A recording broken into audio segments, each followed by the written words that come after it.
5, 4, 3, 2.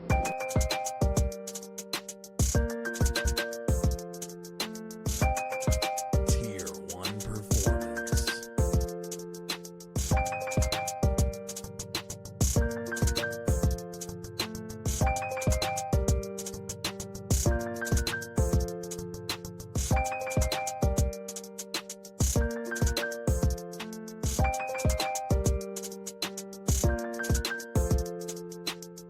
Welcome back to the In and Out Talks podcast, powered by Tier 1 Performance. Your host, Mitch Matulia, here with Jordan Powell. Today's special guests are very close to myself. My father, Martin Matulia, my grandfather, Ken Matulia, otherwise known as Pops and Papa.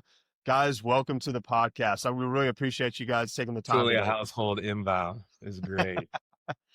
Man, we got a lot of awesome topics to get into today. But first and foremost, Papa, we'll start with you, the patriarch. A little bit about yourself, where you grew up, and when you got started in sports. I got started in sports when I was in elementary school. I grew up in Pennsylvania, Trafford, Pennsylvania, a small town in western Pennsylvania outside of Pittsburgh.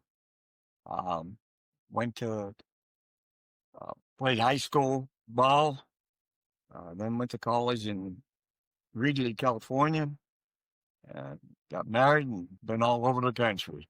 He was a quarterback at Reedley College. I was about to say, Papa was a collegiate quarterback. And were you a quarterback your whole entire career, or is that something that you started picking up in high school? No, I was a quarterback in high school and college. Very nice. And what other sports did you play aside from football? Baseball, basketball. The American League, the trifecta.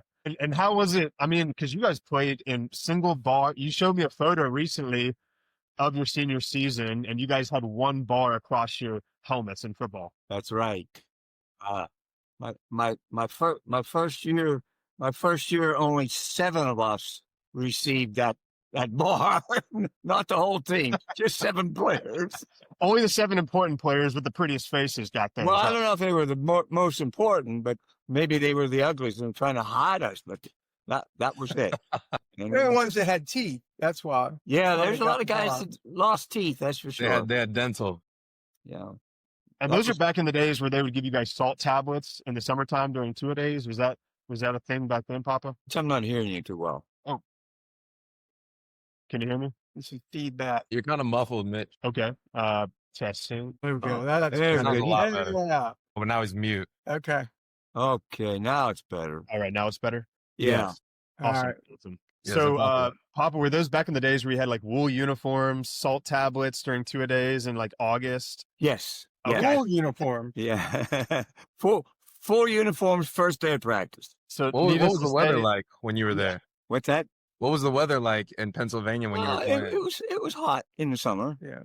Uh, They wouldn't get water. Coach wouldn't let them have water. we were not permitted to drink water at all, and we Really? walked about a half a mile to the practice field, and there was at the bottom of the hill one house that had a hose outside of the house, water hose, and we'd sneak and get that water. If it'd catch us, we'd be running the next day. Really? We took salt tablets every day. I don't know what that was all about. Well, actually, that's ahead of their time because there's tons of sodium in salt tablets, and you're like, whenever you're sweating, you're losing sodium. So there's actually some science behind that. And I mean, guys drink salt packets now today, and like with electrolytes to stay hydrated. So maybe they're onto something. Well, I don't think going without water was too much. We were not permitted to drink water. My coach was a graduate. He played for Pitt. He was a lineman at Pitt, so he brought that stuff up. I had a couple of good backfield coaches, for the local guys, but they were good. They all went to college, and they played in college. I had good coaching in high school. Well, Pennsylvania in general is known to be a very blue collar state. I mean, needless to say, would you say that your generation is much tougher than the kids that you see out there today and the guys at the professional level? No, I don't think so. I think the guys today are much, much better. I mean, athletically, I'm sure. Yeah, without a doubt. They were tough, obviously. Tough times. Tough kids. Yeah, but we were. The whole teams were smaller, lighter in weight. Smaller, not as fast. Was When I like played baseball, there were no fences in the outfield for any team, none. so every home run was like technically an in the park. Yeah. You had to hit the hole and have it run hard to get a home run. That was it. He was really good in basketball too. He was better in basketball than baseball. Yeah, Really? basketball. Point. Jordan was a basketball guy. I was a basketball guy till, I don't know, like So high Actually, school. in high school, I was football first, basketball second, baseball third. When did you finally turn baseball to number one? football stayed number one. Football stayed number one for quite a while. Yeah, when the boys started getting older, my first son started getting older, and he got hurt. In high school. Yeah. In high school, and that's when we sort of turned over to baseball, most. But they still played football. Everybody played football. All three of my sons did. I mean, do you feel like playing multiple sports impacted you athletically and made you a better overall athlete by playing multiple sports instead of just sticking to one? I don't know. I think so, maybe, but today I don't think you can do that. The pressure is so high, and the talent is so good that if you take seasons off, I think you're going to be hurt. It's becoming more of a specialized game, I feel like. Yeah. Yeah, I enjoyed playing three sports. I really enjoyed that because we finished football and had the weekend off, and basketball started Monday morning or Monday night. So that was our switch of Yeah, the seasons. sports didn't run into each other. Even when I played, there was a time for football, then basketball, then baseball. Baseball did not start until March 1st. So- you could play all three sports. Yeah. So with that being said, being that both of you guys have raised boys that played at the collegiate level, if not the pro level, how was that? How was teaching, baseball, did you always know that baseball was going to be your son's main sport? Or were you kind of just letting them play it out and see where they were going to take their athletic careers? We never expected to go beyond high school. His son started playing baseball in high school. That's when we started thinking of going beyond high school, and he of course did. I remember when my older brothers were in high school, we went on a trip to Florida in Christmas time. And that's when I think they realized, I saw those fields in Florida, like, oh, wow, this is what it's all about. And they got to play on some old minor league parks. And I think that was and then we had a batting cage in our backyard in Hickory, North Carolina. And then when we moved to Maryland, he put a batting cage in our backyard in Maryland. We were hitting all the time, every day, hitting that batting cage. So you think it was more like, as kids, you and your brothers, Marty, or I guess you recognized that Phil and Mitch and John, all of them, you knew that they were self-driven to take their athletic careers beyond normal high school means. You kind of relied upon the characteristics of the children versus you guys, pushing them to get to the next level, I should say. We can't hear you very well. Oh, they were self-driven. There's no question about it. I mean, I drove them a lot, but they went beyond what I was doing with them. My first son, he would get up at 5 o'clock and go to a farm, and in the top of the barn there was a batting cage there, and a pitching machine. He would hit off that 5 o'clock in the morning on one spotlight, one little light. And because he worked so hard, it was easy for me. I mean, I was much younger. I was 8 years younger than him. So I just, I watched what he did, and that's what I wanted to do. And same with Uncle Mark. He was a little younger. He didn't work as hard as Mike and I did, but he was probably more athletically gifted than both of us. He ended up getting a great opportunity to play at Georgia Tech. And, so he made the most of that opportunity. Okay, so we know you guys are littered with collegiate athletes in and of itself on the whole Matulia side. Can we get a little family tree here of who's what? So, because by throwing names out, anyone who's not a part of the Matulia household pretty much has no idea who is who and who went where. Well, I mean, it all started with him, being a 5'7", 145-pound quarterback playing, junior college football. Mhm. And that's where it all got started. And then my oldest brother, went to the Citadel on a full scholarship, played 4 years there, had a great career as a catcher. My brother, Mark, played at Georgia Tech. He played for about 2 years. He kind of got hurt. He ended up being undergrad assistant, then a graduate assistant. But he was there when Georgia Tech won the ACC championship, so he has an ACC championship ring. And then I got hurt also in high school. I got hurt in football, and so my career didn't quite go the way I wanted it to. I did end up playing at Grafton University baseball. Just played 1 year, and I wasn't playing very much, and I probably could have stuck with it, but at the time, I just, my heart wasn't in it anymore. Mitchell's cousins, he has 2 cousins that one of his cousins played at the Citadel, and he got drafted by the Cubs. And in the 25th round, he ended up having a great minor league career, made it all the way to AAA. And then his younger brother got drafted right out of high school, and he made it also to AAA. He was in the Rays organization. So, I think the younger one, if he would have maybe, mistake that both of them made is they got married. They got involved in Yeah. Word to the wise, huh? Shocker. They're following Papa steps, Yeah, the younger one could have made it, I thought, but he got married. He decided when he went to AAA, they moved him to the normal thing to do is, when somebody from the major leagues goes down to the AAA, they take a player from AAA and move him down to AA. Well, John happened to be that guy, and he didn't like that. Yeah, he didn't want to go back down. He didn't want to go back down. So, Yeah. he went back up and then he had to go back down again. That was it for him. He lost interest. Yeah. But he AAA, that's the way Yeah. that's what it's for. Mitchell's cousin John, he had all the tools. He was like Philip. He had an arm, he had length, he had speed. He was a center fielder. He was left-handed, and he had all the tools. He was a 5-tool guy. He went right out of high school. He rookie balls, low A, high A, double A, triple A, all the way through, all in the Rays organization. So he was there probably for about 5 or 6 years. Well, he had a 7-year career, and he was also with the Rays when they arguably had one of the best farm systems in baseball.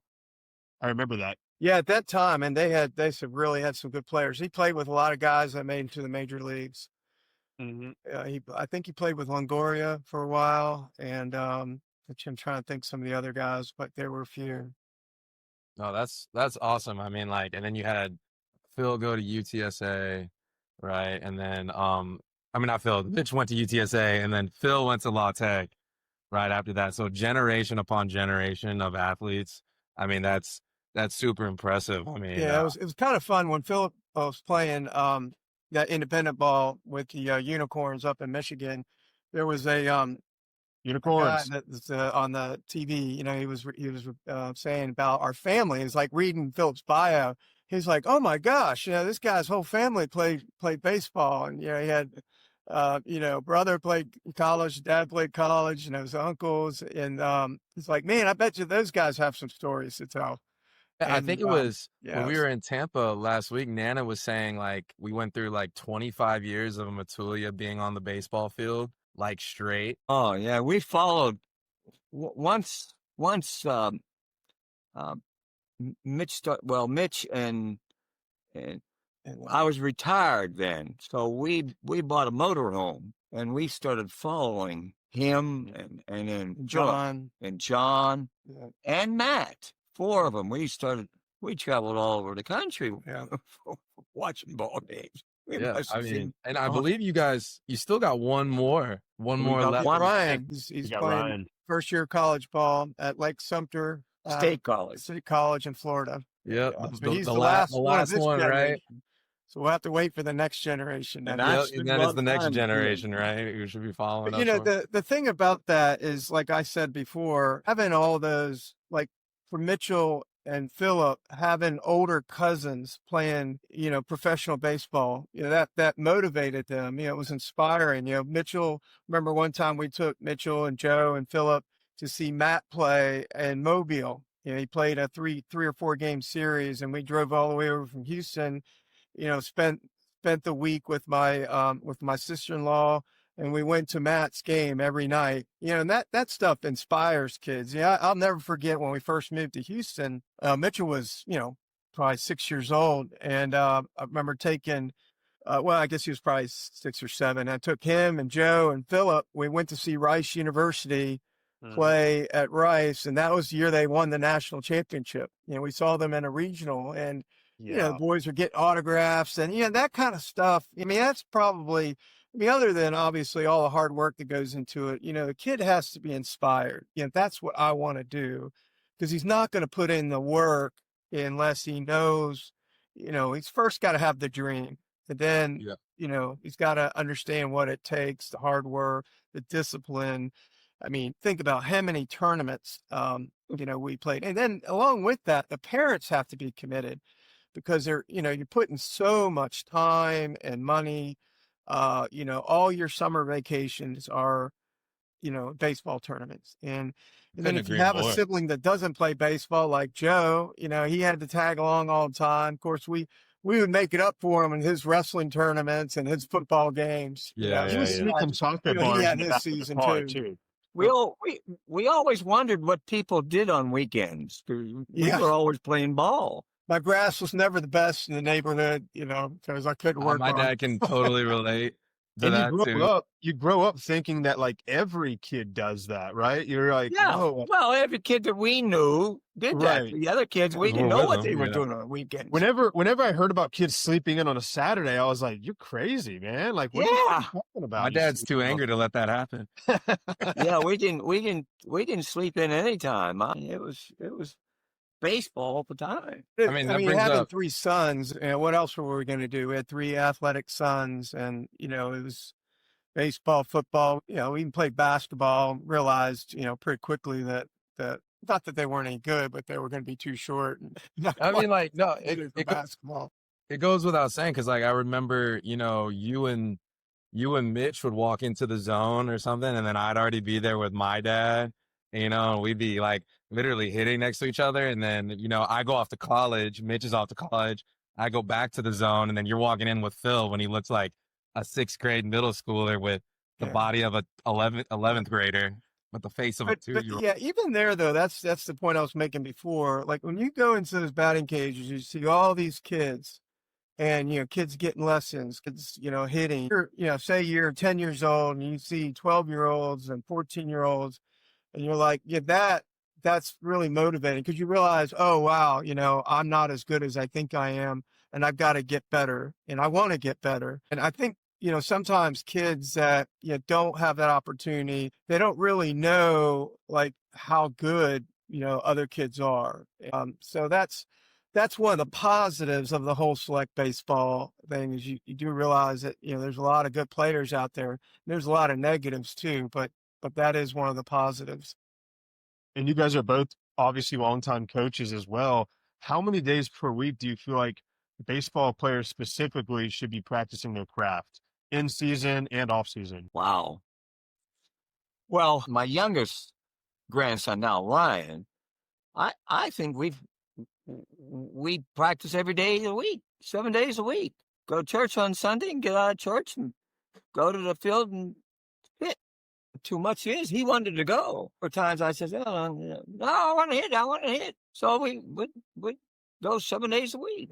I think the only time that was too much was some of those tournaments. Oh yeah, when you're playing 4 games in one day, that's ridiculous. That's just, and the problem with that is you get in bad habits. It's tired, everybody's upset, parents, agitated, the umpires, by the time they've gotten to their 5th game in a day, they're not doing a good job. No one's really happy in that situation. So I do think there's the whole select baseball, tournament baseball, they really got to do a reevaluation of how things are done. Like I've always believed there was a way to do, like maybe say 1 or 2 games on between a Thursday and Friday night, so that you don't have so many games on the weekend. Maybe 2 games on Saturday and 2 games on Sunday. That's enough. That's max. More than 2 games in one day is just too much for kids of any level.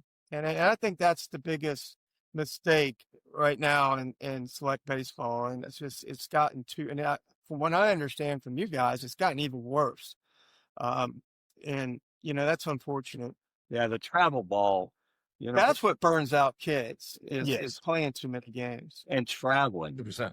I completely, because it's tough on the parents just as it is the kids as well. It's like that's a ton of money. That's a ton of driving and travel that they have to do. So do you feel like playing 2 tournaments a month is ideal rather than like playing every single weekend? Because obviously in those tournaments, you're not getting as many swings. You're not really developing as much as a player when you're playing just 5 games in a day. No, you're not. Well, and the other thing too is you didn't get as much practice. Like in select ball, you're really only practicing twice a week, and one of those practices is just all hitting. So you're really not getting, you don't get enough infield, you don't get enough outfield practice, you don't do any base running, all the other intangibles. You're really not learning how to be a good baseball player. So then when these guys get into high school and you are practicing every day, you find out pretty quickly who kids that really aren't good baseball players. It's not always about skill either. They just don't understand the intangibles of the game. Like they're poor base runners, or they don't understand all the nuances of the game. It's unfortunate because I think a lot of the select world has become a money grab, and they're putting on all these tournaments. It's obviously lucrative. And we had Gabe Solis, he was a scout for the Cincinnati Reds, come on our podcast, and he talked about how in countries like the Dominican Republic and Cuba, they emphasize more on practice than they do games. They practice every day. They don't play near as many games as like the select kids growing up play. Well, that's my youngest grandson, who was the last one I coached. He played for Chet Lemon, and Chet Lemon had an indoor facility on the third floor, full infield, full major league infield, and then 10 batting cages. And our practices were great in there. Then on the weekend, the traveling I thought was too much. We were getting more out of practicing with Chet. He was showing them more. But if you travel, to the other end of town or something and play the game, or the next town, okay. But from Florida to Alabama, that's crazy. There's so much talent in Florida and in Texas. Absolutely, You there don't is. need to leave Orlando area. You don't need to leave Houston area. No way. No I remember way. one tournament that Philip had. We were up in Dallas, and we played against a team from Houston that we played all the time in the championship. It's like, this is stupid. Yeah. We could have played this team back in Humboldt. Like, what are we doing here in Dallas? Oh, that's fun. I literally just had a group of 10-year-olds. Their big trip was to Omaha, Nebraska, because they're gonna go see the World Series and then play their own version of the World Series. And they lost to a team from Houston. They traveled all that way and lost to a team from Houston that they play every tournament. Yeah. And they came back down and they go, we played 3 teams from Houston. We went all the way to Nebraska. We played 3 teams from Houston, lost to a team from Houston, Yeah. beat the snot out of the only team from Nebraska. Yeah. And then that was it. And I was like, teams weren't any better. I mean, we could have gone 10 miles south and played a team just as good as going to Georgia and playing. right. I mean, maybe once a summer doing a trip like that. It's fun for the kids. And as long as the parents understand, like, this is, it's a vacation. We're going to be playing baseball every day. We're not going to, maybe not going to be able to go to the water park or the beach, once it's all over, or maybe you want to spend another day. But I mean, so once a summer, okay, it's a vacation, a baseball vacation. These, week in, week out, having to drive on the other side of Houston to play the same teams we could play in our backyard, that's just silly. We travel out of the state. Yeah, understand. So I got one question. I know in baseball, I'd say Christianity has a huge part of baseball culture and the game itself, anywhere from people doing prayers before they get onto the field, people wearing their Jesus pieces, all that stuff. So, as long devoted Christians, I know specifically in your guys' family, Christianity is a huge part, plays a huge role in not only baseball, but y'all's lives. How was it juggling, your faith, keeping the faith, being devout Christians while, playing competitive baseball? Because, tournaments run on Sundays all the Impossible. time. They run the whole weekend. So Well, how, I mean, it wasn't impossible. Like one of the things I did, and I'm very proud of that. I mean, I wish sometimes I could have been more intentional about our faith, but every weekend, no matter what the schedule was, like I would look at that schedule on Wednesday and we're Catholic. And so I had a directory of all the Catholic churches in the Houston area. And I would figure out, like, based on our bracket, when we could go to mass. So sometimes, we had to go to 7:00 in the morning in full uniform. Sometimes, I mean, there was even a time where we had to go to the Spanish mass at 1:00 in the afternoon because that was the only mass that was going to work. But we always did. We never missed a mass. And even when we were on the road, like I can remember in Beaumont going to, a Catholic church, a couple of times there when we had tournaments. And I'm pretty sure we were the only ones doing that. So Exactly. I think that hopefully it made an impression on our boys. I mean, there was times where I led like a little, prayer Bible study or whatever before a game. And some of the other dads might do a little, maybe look at a scripture passage or whatever. But I do think, I mean, parents really do have to make that commitment that, and like another example is like Wednesday night, we had, that's when they had their religious education, like, confirmation classes and so forth. And, we had to let the coach know that, Wednesday nights our sons have to go to church for this. And, so like sometimes we had to maybe leave a little early from practice or, most times it worked out,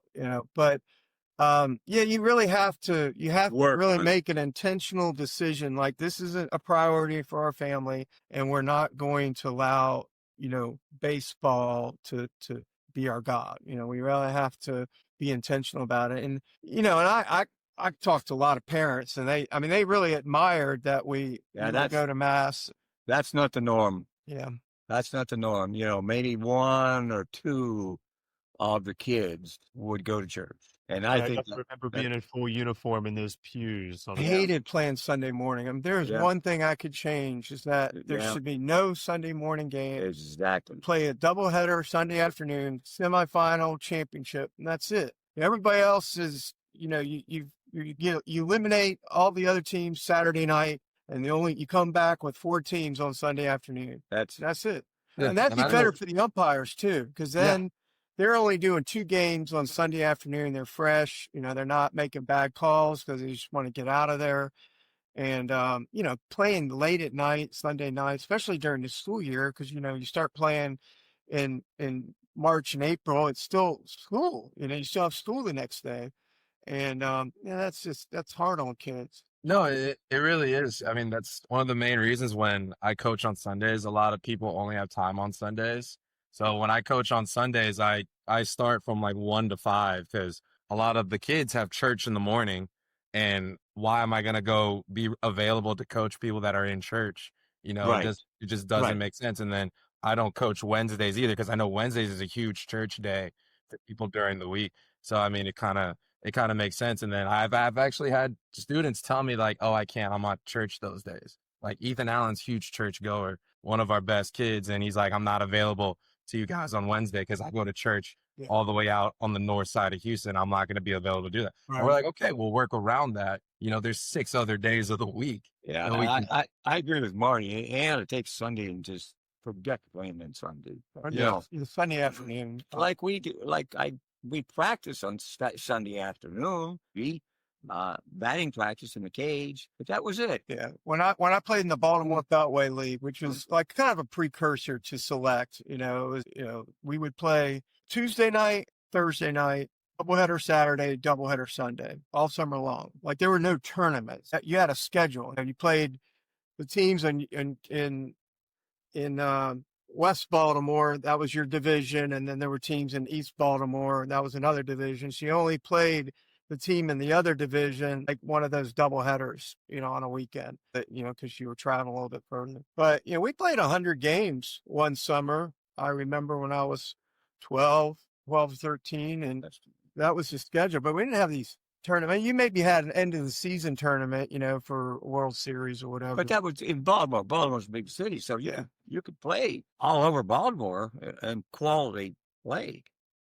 But you don't need to go out of state and travel. And all the teams were good. I mean, you would just like Major League Baseball. You beat them sometimes, you lose to them sometimes. I mean, everybody was. We won the league, but we were just probably a little bit above 500. Just because we. But it was a good league. The fields were crappy, but it wasn't like the fields you guys have in Houston or Florida. Or turf fields were garbage. Yeah, and turf now. Which I missed the natural surface. And, third base. I missed the rocks on the infield. It made you better. Builds character for sure. These kids have it so spoiled now they don't even know. Oh yeah, fields. You should never make a fielding error. I mean, especially on turf. Like, there's no reason to ever make a level grade turf. It's the most smoothest surface ever. Yeah. I mean, I don't even know. It baffles me when I see kids make reckless errors, and I'm like, you've got to be kidding me. Yeah.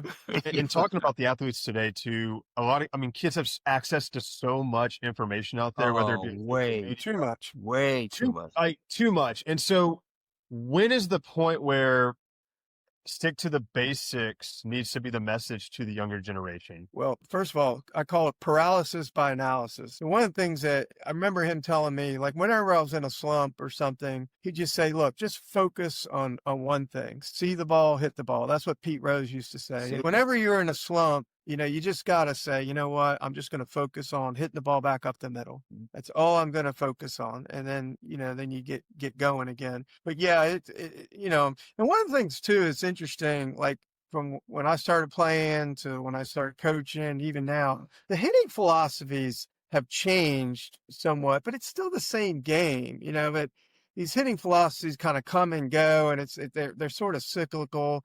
And, now it's about, hitting for power and, elevating the ball. And it wasn't like that when I played. It was all about hitting line drives, hitting for high average, getting on base. Guys didn't hit very many home runs. And of course, I mean, I played like him. I played on a lot of fields that didn't have fences. So, guys could play, in the boondocks back there. You weren't going to hit it, beyond them. So hit line drives, find those gaps. One thing that I see missing in pregame, the kids do not play pepper. And I used to have my kids hitting pepper in the backyard. I mean, swinging at the ball hard, two fielders and one batter, and throwing hard. It keeps your eye on the ball. Oh my! And also, remember when this is not something is taught, I don't think as much. Hitting the ball where it's pitched. The Ted Williams philosophy: if the ball's outside, you're going to go to right. Hit the right field, wait on it. And setting up the tee that way. I mean, that's something that we really learned a lot. Hitting with the pitch, not striking out. Like, I very rarely ever struck out, and so it was kind of frustrating seeing Philip strike out all the time. My oldest son struck out 21 times in 4 years in college. Yeah. 21 times. Yeah. That's pretty impressive. But I didn't hit home runs either, so. Well, I mean, how important do you think it is for athletes to play their game? Like, if you're a second baseman, for example, you shouldn't go up there with the same approach as an Aaron Judge, right? There needs to be guys in the lineup that hit for average, that hit to get on base, and maybe two guys in the lineup that hit for home runs. Would you agree? Well, that's not the way they do it now. They're all swinging for the fences, and Ryan, my youngest one, I told him, you can't swing for the fences. You got two strikes. You got to just swing to get a hit. Certainly not for the fence. And he had a high batting average in high school. He batted high. He didn't hit many home runs. But you Mitchell hit home Both runs, of you and you've had a high batting average. I remember when I was in college, that's when the first time I noticed the philosophy changing, because I remember, hitting a weak ground ball to second base, and I had two strikes on me. And my philosophy always was, hey, hit the ball, try to hit it somewhere with 2 strikes. My coach sat me down. He said, why did you give up that at bat? And I said, well, I had 2 strikes and it was a strike. He goes, what's the difference between a weak ground ball to second and a strikeout? I go, well, I guess nothing, because that's the point. So that's when the philosophy started changing, that coaches were willing to have strikeouts, the chance of a guy hitting the ball hard, getting an extra base hit. So, there's pros and cons to that. And yeah.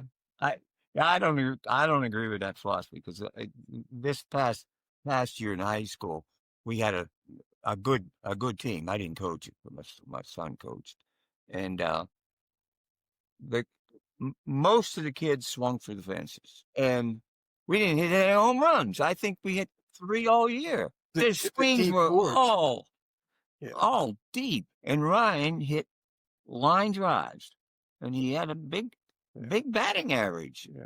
On And I base think it a goes- lot, scored a think it- lot. A And I lot think of it goes depends on back who you to- play too. I think one of the reasons why Philip developed the way he did, as a home run hitter and also high strikeouts, because he had a short porch in right field at La Tech. And so the philosophy was, Philip almost hit, home run every other game. That was great. It was, but he also struck out a lot, because of that. That was the philosophy. But, that's how because the field, they played to the field.